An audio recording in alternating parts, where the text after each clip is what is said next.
Hepinize merhaba arkadaşlar, kanalıma ve videoma hepiniz hoş geldiniz. Bugün sizlerle birlikte tişörte lazer yazıcı tozuyla baskı yapacağız arkadaşlar. Bunun için gerekli malzemeler arkadaşlar: ütü, yağlı kağıt, A4 kağıdı ve bir tane de sprey yapıştırıcı gerekli. Bir de lazer yazıcı tozu gerekli arkadaşlar tişörte baskı yapacağımız için. Şimdi arkadaşlar baskıya başlayalım. Bunu da evde deneyebilirsiniz. Çok kolay bir yöntem. Arkadaşlar biz böyle şablonlarımızı hazırladık. Şöyle yani kestik, içini çıkarttık yazıcımızdan. Şimdi bunları üzerine koyup toz dökeceğiz. Öyle baskımızı yapacağız. Şimdi başlayalım arkadaşlar. Yoksa biz bunları böyle hazırladık. İçlerini falan kestik maket bıçağıyla. Arkadaşlar ilk olarak Nike'ın amblemini basacağız. Şimdi arkadaşlar bu Nike'ın amblemine şu sprey yapıştırıcıyı sıkıp tişörte yapıştıracağız. Yani sprey yapıştırıcı biraz beklediği için biraz şey oldu ama onu şimdi düzelteceğiz biz. Şimdi spreyi açıp sıkalım.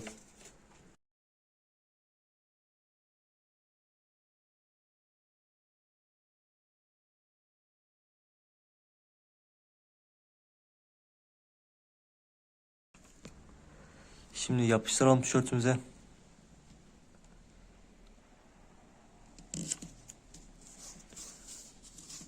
Düzgün bir şekilde yapıştıralım ki boşluk kalmasın oralarda.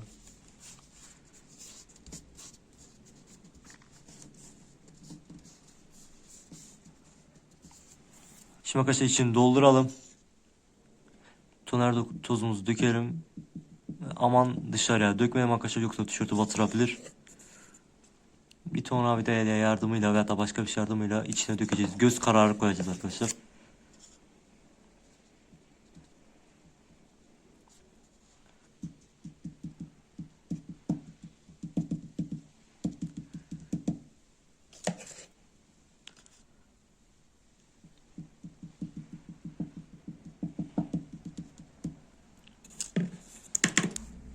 Şimdi arkadaşlar peçeteleri yanına destek olsun diye koyalım. Düzeltirken dışarı taşabilir. Siz de böyle yaparsanız daha iyi olur. Dışarı taşmaması lazım çünkü.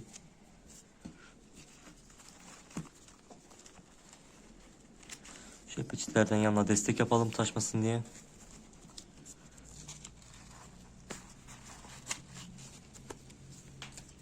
Şimdi arkadaşlar bir kart ve hatta böyle kalın bir karton yardımıyla şöyle düzeltelim.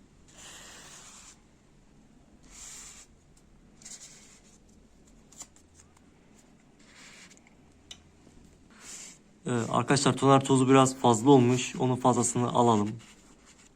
Biraz fazla dökmüşüz. Evet arkadaşlar, şimdi yağlı kağıdımızı açalım. Her zaman kullandığımız yağlı kağıt bu, böyle reklamların kağıtlarının yapışkanlı kısmı. Bunu üzerine koyalım. Ve ütümüzü basalım arkadaşlar. Ütümüzün içinde su olmaması gerekiyor arkadaşlar. Ve en son ayarında olması gerekiyor. Bunu böyle üzerine bekletelim. Böyle 30 saniye kadar bekleyeceğiz arkadaşlar. Bunu böyle bekletelim 30 saniye. Evet arkadaşlar, bu kadar yeterli. Şimdi çekelim. 30 saniye falan bekledik. Fazla beklemedik. Şimdi arkadaşlar kağıdın soğumasını bekleyeceğiz. Ondan sonra çekeceğiz. Bunu da yapın arkadaşlar. Evet arkadaşlar, kağıdımızın soğumasını bekledik. Yani soğuması da 3-4 dakika falan sürüyor. Tamamen soğumasını bekledikten sonra çıkartacağız arkadaşlar. Yoksa çıkartıp bakmayalım. Şimdi çıkartalım. Evet, yağlı kağıdımızı çıkarttık. Şimdi diğer kağıdımızı da çıkartalım.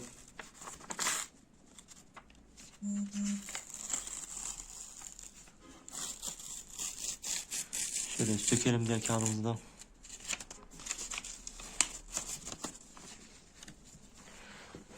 İşlerimizi alalım. Evet arkadaşlar, baskımız hazır. Yani gördüğünüz gibi çok kolay oldu. Şimdi oldu arkadaşlar.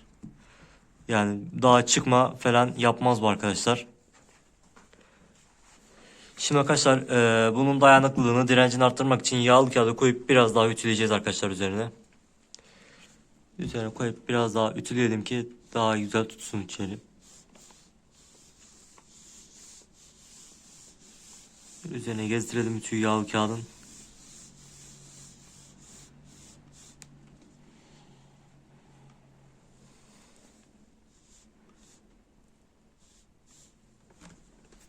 Evet arkadaşlar, bu kadar yapsanız yeterli. Yağlı kağıdı çıkartalım.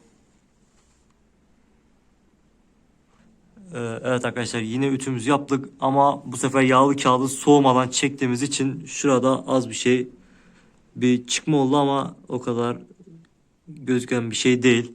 Bir de arkadaşlar, yağlı kağıdımızın burası pisti. Ve tişörte de değdiği için şurada az leke yaptı. Siz de buna dikkat ederseniz daha iyi olur.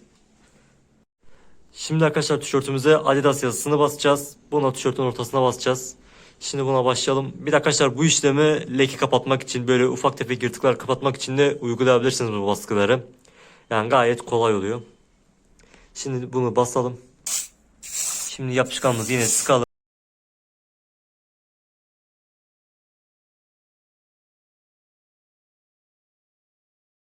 Şimdi yerine basalım arkadaşlar. Elimizde de bağlantı yerlerini şöyle elimizde sürterek iyice yapıştığını şey yapalım.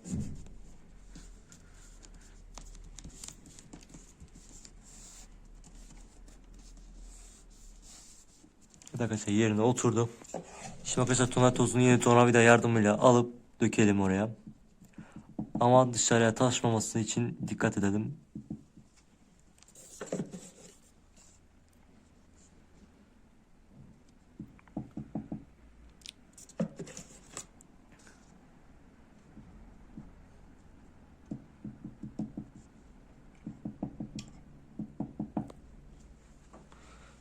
Evet, böyle döktük arkadaşlar. Yani siz de şöyle destekler koyarsanız iyi olur. Şimdi kartımızda iyicene yayalım için arkadaşlar.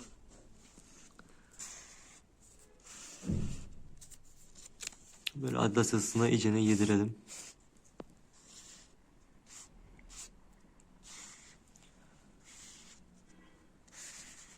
Evet, sanki biraz yine fazla dökmüşüz. Bunu yine alalım buradan. Şimdi yağlı kağıdımızı koyup ütüleyelim. Yağlı kağıdımızı yine tam oranın üzerine koyalım.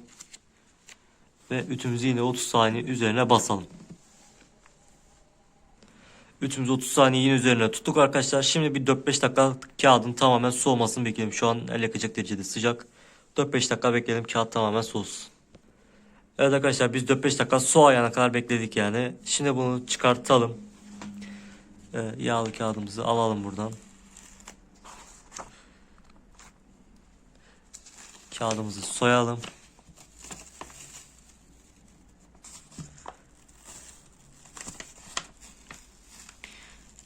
Kağıdımızı yırtmadan bunu buradan çıkartalım.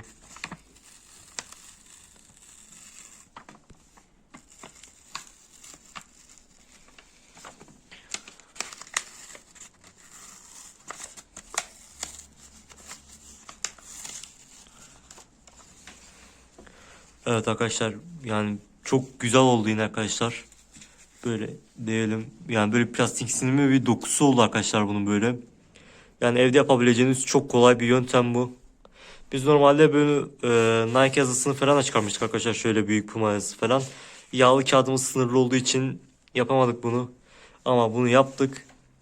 Arkadaşlar, biz dünleyin deneme amaçlı bir video daha çekmiştik. Onu da yıkadık. Onun yıkama videosunu da şimdi ekrana koyacağım.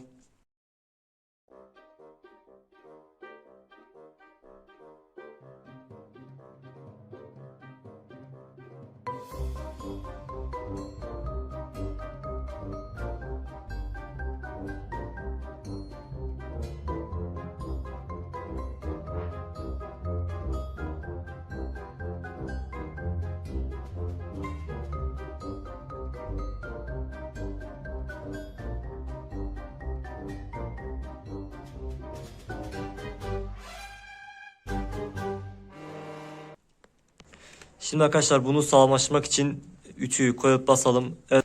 Şimdi arkadaşlar, bunu sağlamlaştırmak için bunu yapalım.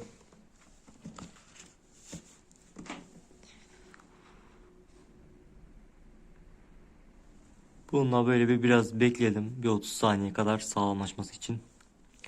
Yağlı kağıt pis olduğu için buralara destek amaçlı peçete falan koyduk arkadaşlar ki tişörte değmesin diye. O şey olan yerler, toner olan yerler. Böyle bekledim ve soğumasını bekledim biraz arkadaşlar ki çekmeyelim, yoksa toneri soyuyor yerinden. Bunu da böyle biraz soğumasını bekledim.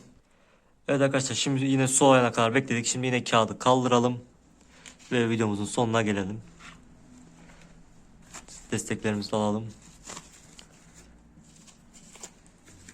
Yani arkadaşlar evde yapmak için mükemmel bir yöntem. Yani şunun parlaklığı, dokusu falan çok güzel oldu. Evde siz de yapabilirsiniz. Bu arada arkadaşlar bunu 40 derecede hızlı yıkamada yıkadık biz daha önce. Onun videosunu zaten izlediniz. Yani hiçbir şekilde çıkma falan olmuyor.